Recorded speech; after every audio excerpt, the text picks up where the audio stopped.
Освещение пешеходных переходов, дополнительные предупредительные знаки и своевременный ремонт дорог. Достаточно ли этого для того, чтобы путь до соседних населенных пунктов был безопасным? Ответ знают сотрудники ГИБДД. Они регулярно выходят в рейды и оценивают текущее состояние дорог в регионе. В одну из таких инспекций отправилась Ксения Лосева. Если мы раньше были тупиковой республикой и все к нам ехали, то теперь мы получим здесь транзит из Архангельской области в сторону Кирова и наоборот.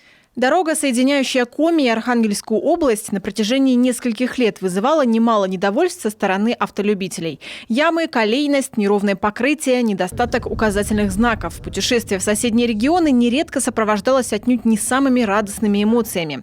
В этом году участок передали в федеральное ведение. Оценить состояние трассы выехали сотрудники ГИБДД. В первую очередь это предложим установку светофора на пересечении указанной автодороги и федеральной автодороги Р-176 «Вятка». Кроме этого, выявлен ряд участков, где необходимо установить направляющее устройство, дорожное ограждение, а также дорожные знаки 1.34.1 направление поворота на участках, где ограничена видимость и на затяжных поворотах. В ближайшее время дорогу приведут в нормативное состояние. Интенсивность здесь в скором времени, очевидно, увеличится. И вместе с тем важно, чтобы вместе с экономией времени в пути сюда пришла и безопасность.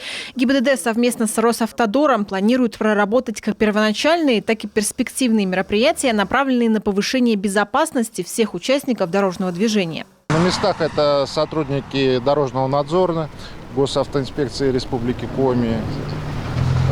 Мы подключаемся к этому вопросу до аппарата управления ГАИ по республике. И, соответственно, на постоянной основе ведется обследование, вносятся предложения для устранения определенных нарушений.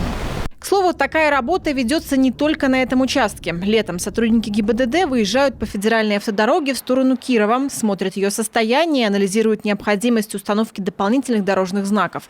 В зимнее время совместно с общественными организациями встречаются с собственниками дорог регионального значения. Обследуют на предмет их нормативное содержание.